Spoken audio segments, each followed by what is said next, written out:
في يوم من الأيام، بينما كانوا يجلسون سويا يتسامرون، وضع مفتاحا صغيرا في يده ثم قال: حافظ على المفتاح ده كويس، هتحتاجه في يوم من الأيام. الفصل الأول: الرحلة. رن جرس الهاتف على نغمة أغنية مش هروح. استيقظ عماد وهو يتمتم بكلمات غير مفهومة، من ضمنها لا مش هروح. اعتدل في سريره جالسا بحثا عن هاتفه المحمول بين ثنايا الغطاء، ما لبث أن وجده. نظر إلى شاشته فأذت الإضاءة عينيه، أغلق إحداهما وضغط على زر الرد ثم قال متسائبا وهو يريح رأسه مرة أخرى على الوسادة: ألو. ليجيب الطرف الآخر باكيا: أيوة يا عماد. مالك يا فتحي بتعيط ليه؟ مات يا عماد، خلاص مات. انتفض جالسا في سريره قائلا: هو مين اللي مات؟ أبوك؟ أمك؟ حد من إخواتك؟ فال الله ولا فالك. صرخ عماد: أمال مين اللي مات انت؟ أبو جدي يا عماد، أبو جدي هو اللي مات. حاول عماد أن يتماسك قليلا ثم قال: وهو كان لسه عايش؟ أيوة يا عم، كان لسه عايش لحد امبارح، صحته كانت زي الفل، وكان قاعد بيحكي لنا على الإنجليز لما دخلوا مصر. تساءل عماد مندهشا: الإنجليز دخلوا مصر؟ ليه يا فتحي، هو عنده كام سنة؟ 92. ليضيف عماد وكأنه يتحدث إلى نفسه: 92 سنة وزعلان؟ ما لبث أن استدرك نفسه قائلا: البقاء لله يا فتحي. بتقول حاجة يا عماد؟ ارتبك عماد قليلا ثم قال: لا ولا حاجة، بقول لك البقاء لله. انت فين دلوقتي؟ ليجيب فتحي باكيا وكأنه تذكر الوفاة من جديد: أنا في البلد دلوقتي، ما انت عارف اني مسافر من أول امبارح. صمت عماد قليلا لا يدري ما يقول، فهو للمرة الأولى يسمع صوت بكاء صاحبه. قام بعدها من على سريره متجها إلى مكتبه، محاولا ألا يدوس على إحدى الأكواب المتناثرة بجانب سريره. قلب بين دفاتره سريعا حتى وصل إلى الورقة البيضاء في إحدى الدفاتر. أمسك أحد أقلامه ثم قال في حماس: طيب خلاص اهدى، هات العنوان بتاعك علشان أجيلك.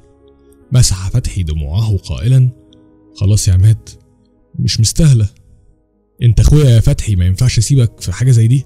صمت فتحي قليلا ثم قال: شكرا. أصيل يا عماد، انزل عند البلد اسأل على 100 عبيط. مين دول؟ اخلص يا عماد، عزبة 100 عبيط جنب كفر فقر. تساءل عماد وكأنه يتحدث إلى نفسه: ايه الأسماء دي؟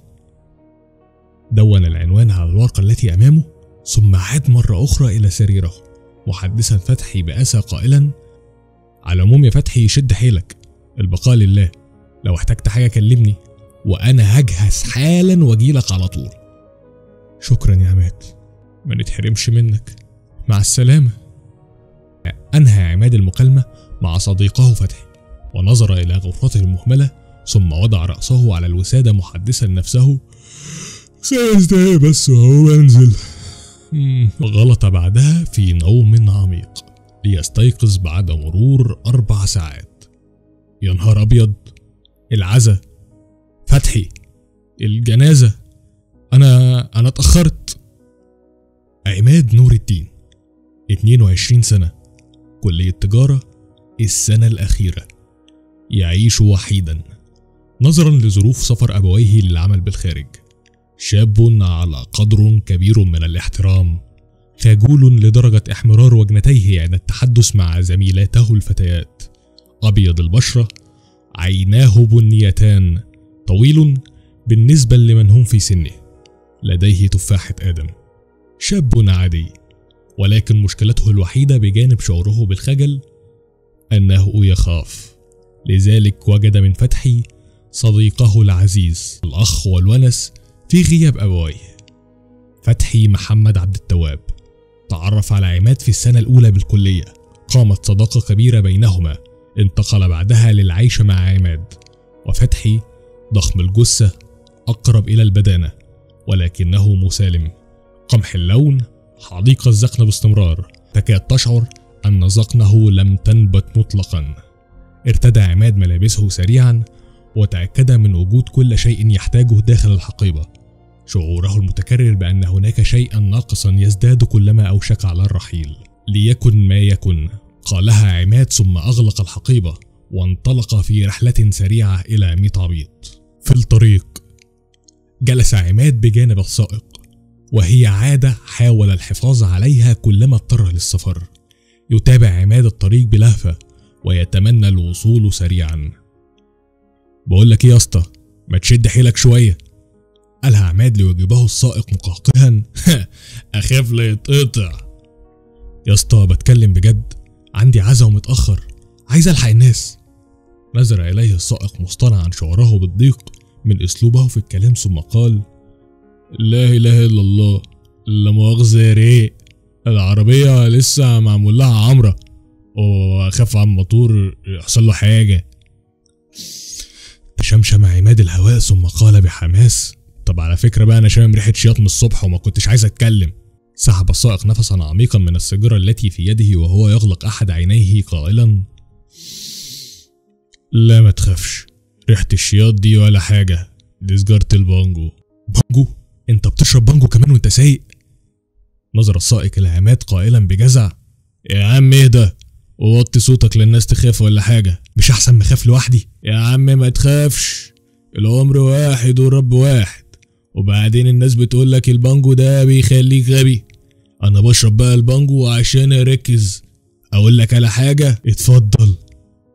نسيت بصراحة، بس ما تقلقش، يعني خير ان شاء الله خير. انت قلتلي اسمك ايه؟ عماد نور الدين. ماشي يا عمدة، محسوبك مرعي حوادث. قال قلتلي بقى الفرح ده فين؟ اتسعت عين عماد من الدهشة ثم قال: فرح يا اسطى، بقولك عزا. طب خلاص بالراحة عليا، فين العزا ده؟ عزبة ميطعبيط. السائق مقهقها: عارفها، حد يروح ميطعبيط دلوقتي؟ تساءل عماد بقلق. امال امتى روحها؟ يتروحها الصبح، ساعتين كمان عقبال ما نوصل ومش هتلاقي حد في الشارع. انت ما سمعتش عن اللي بيحصل هناك ولا ايه؟ لا والله ما سمعتش، اجاب السائق بعدما اخذ نفسا عميقا من السيجارة التي بين اصبعيه. بيقولك لقوا عيلين في ترعة، واحد من غير دماغ في حتة والتاني من غير جسم في حتة تانية. ما يمكن عيل واحد وانتوا اللي مش عارفين تجمعوه صح. شفت بقى، انت اللي بتهزر دلوقتي، وبعدين دي مش اول مرة، الموضوع بيتكرر بقاله شهرين، يلاقوا حتة من عيل ومهلاوش الباقي. ده غير اني سمعت ان النداهة نزلت كفر فقر، يعني كلها يومين وتلاقيها في ميطعبيط، ده اذا ما كانتش وصلت هناك. ايه اللي بيحصل ده؟ عاجبك كده؟ قعدت تقولي شد حيلك، ادي الكاوتش فرقع، اصبر بقى لحد ما اغيره، قالها السائق ثم وجه حديثه للركاب الاخرين. ما تقلقوش يا جماعة، ما حصلش حاجة، ده الكاوتش فرقع، 5 دقايق وهغيره ونكمل الطريق. يا ابني اتأخرت ليه؟ معلش يا فتحي، هانت كلها ساعتين ان شاء الله وهكون عندك. انت بتهزر يا عماد، انا مكلمك من 4 العصر، انت كده هتوصل بعد الساعة 12. نظر عماد في مرآة السيارة على يمينه ليشاهد السائق وهو يغير اطار السيارة ثم قال: معلش يا فتحي، الطريق كان صعب وركبت مع سواق مسطول اسمه حاجة كده حوادث، ده غير ان الكاوتش فرقع وربنا يستر. طيب خد بالك من نفسك، ولما توصل كلمني ان شاء الله. سلام، انا دلوقتي عشان انزل اشوفهم لو محتاجين حاجة. انهى عماد المكالمة مع فتحي ونزل من السيارة ليساعد السائق في تغيير الاطار. واقترب عماد من السائق قائلا بحماس: بقولك ايه يا اسطى، الحوار اللي كنت بتحكي لي عنه ده حقيقي؟ اجاب السائق غير مهتم: انهي حوار؟ ليسرع عماد مرة اخرى بالسؤال وهو ينظر حوله وكأنما يبحث عن شيء ما. بتاع العيال اللي بيلاقوهم متقطعين.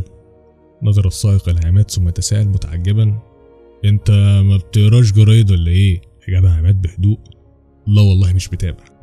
على العموم الحكومة عاملة اللي عليها ومغطية على الخبر كله اللي نشرته الحادثة اللي حكيت لك عنها، وكتبوا تحتها: جاري البحث عن الجاني، والناس كده ما بتتكلمش عن الحوار.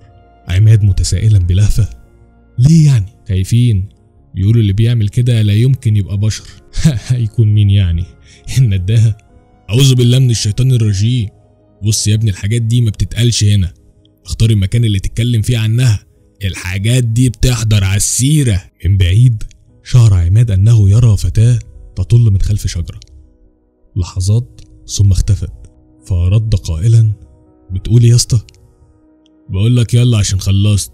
بعد مرور ساعتين: الحمد لله على السلامة يا عمدة، وصلنا كفر فقر. انزل هنا، هتمشي شوية أول الشارع يقابلك يمين، تخلصه لحد ما تلاقي أرض زراعية، بعدين تدخل منها شمال وتمشي لحد الآخر، أو استنى هنا أخد لك مواصلة تاخدك لحد 100 عبيد. نزل عماد من السيارة وهو يحمل الحقيبة على كتفه، بحثا بعينيه عن أي شخص ليتأكد من وجهته، فلم يجد. اتصل بفتحي أكثر من مرة ولكنه لم يجيب. أرسل رسالة مضمونها: أنا وصلت كفر فقر دلوقتي يا فتحي، كلمتك أكتر من مرة، لما تشوف الرسالة دي كلمني. لحظات انتظار مرت على عماد بين محاولات اتصال بفتحي وما بين بحثه عن أي وسيلة مواصلات. استسلم عماد في النهاية وانطلق سيرا على الأقدام. بعد مرور ما يقرب من 10 دقائق سيرا على أقدامه، طريق وعر بين بنايات منها بني من الطين ومنها ما بني من الطوب الأحمر. وجد عماد مجموعة مكونة من 3 أشخاص، يرتدي كل منها جلبابا أبيضا، يجلسون أمام كوخ من الخوص يصنعون دائرة حول شعلة من النار علها تخفف عنهم برودة المساء، وفي يد كل منهم كوبا من الشاي. سلام عليكم، قالها عماد ليجيب عليه أحد الأشخاص. عليكم السلام، اتفضل. أنا كنت عايز أسأل على عزبة 100 عبيط. عايز مين في 100 عبيط؟ أجاب عماد: رايح لواحد صاحبي اسمه فتحي محمد عبد التواب. تعرفه يا حاج؟ أعرفه، ده حبيبي، لما توصل بالسلامة قول له الحاج فضيلة بيمسي عليك. عماد مبتسما: من عينيا يا حاج، قول لي بقى اروح له ازاي؟ انا من ساعة ما جيت هنا وانا مش لاقي حد اكلمه. قال فضيلة ساخرا: لما كل الناس هنا في بيوتها دلوقتي، بعيد عنك خايفين من نداها، هو مش المفروض برضو محدش يقول اسمها كده عشان الحاجات دي بتحضر على السيرة؟ الكلام ده كان زمان، دلوقتي ما بقاش يفرق معانا. ما تقول حاجة يا حاج ميلاد ولا نقول يا ابونا؟ اعتدل ميلاد في جلسته وبدأ في التعريف عن نفسه. ميلاد غالي، تقدر تقول عليا كده أكبر واحد في كنيسة كفر فقر، مش أكبر واحد في المكانة، أكبر واحد في السن. اتشرفت بحضرتك، بس شكلك صغير يعني ما تكملش 50 سنة. أجاب ميلاد: لا أكبر من كده شويتين. ولا يا حسن، اعمل لعمك عماد كوباية شاي معانا. نظر عماد إلى طفل صغير يرتدي بنطالا قصيرا وقميصا رياضيا بدون أكمام أزرق اللون، يضع بعض من الحطب على النار، ثم التفت مرة أخرى إلى ميلاد قائلا: ربنا يكرمك يا عم ميلاد، قول لي بس إزاي أروح 100 عبيط؟ أكمل ميلاد كلامه متجاهلا سؤال عماد: أصل الواد حسن على الرغم من إنه صغير زي ما أنت شايف إلا إنه عفريت شاطر في كل حاجة. ربنا يخليهولك يا عم ميلاد. بقول لك حسن تقول لي خليهولك، ده حسن ابن الحاج سعيد. على العموم قدامك حل من الاتنين، يا تستنى للصبح عشان مش هتلاقي مواصلة تدخلك العزبة، او تدخل على الارض الزراعية دي تمشي فيها لحد الاخر، هتلاقي نفسك في 100 عبيط. وبحكم تأخر عماد على العزاء وصعوبة قضاء الليلة مع اشخاص لا يعرف عنهم غير اسمائهم، قرر عماد ان يدخل الارض الزراعية بعدما حاول الاتصال مرة اخرى بفتحي ولكنه لم يحصل على اي رد.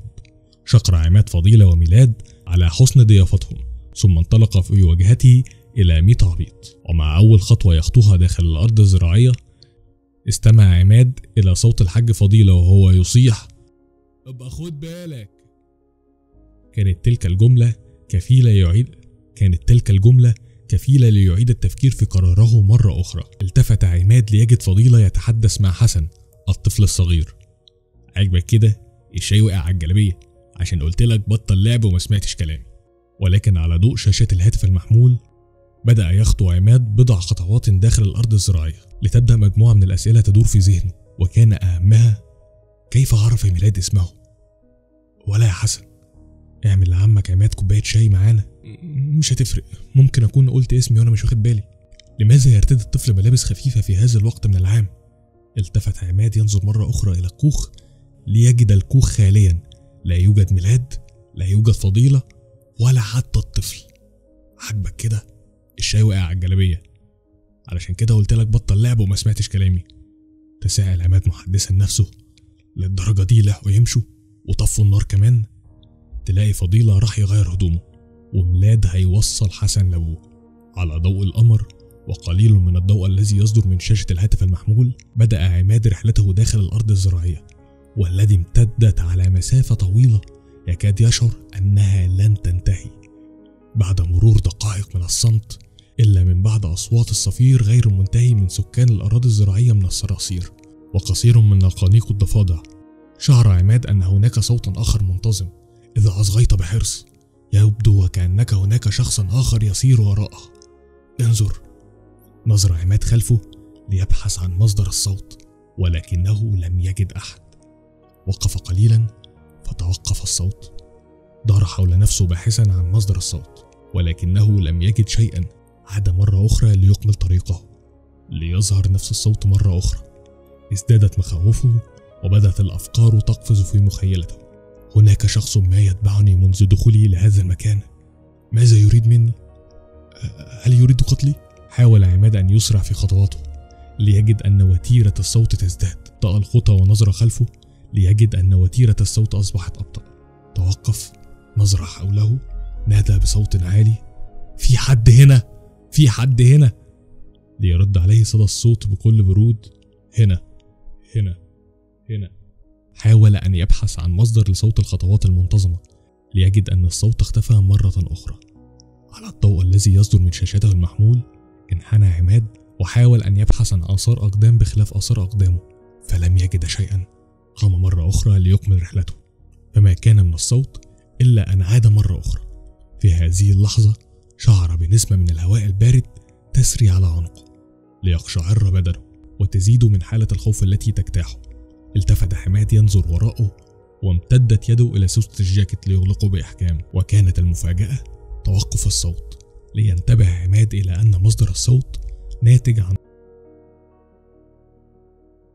نكون خلصنا الجزء الأول من رواية رحلة الميت عبيط. لو عايزين نكمل الجزء الثاني اضغط لايك واكتب لنا في الكومنت أكتر جزء عجبك في القصة. ما تنساش تشرفنا بالاشتراك في القناة علشان أول ما ينزل الجزء الثاني على طول تبقى أول واحد تشوف. معاكم عبد الرحمن إبراهيم، ودي رواية رحلة الميت عبيط وعمر عباس.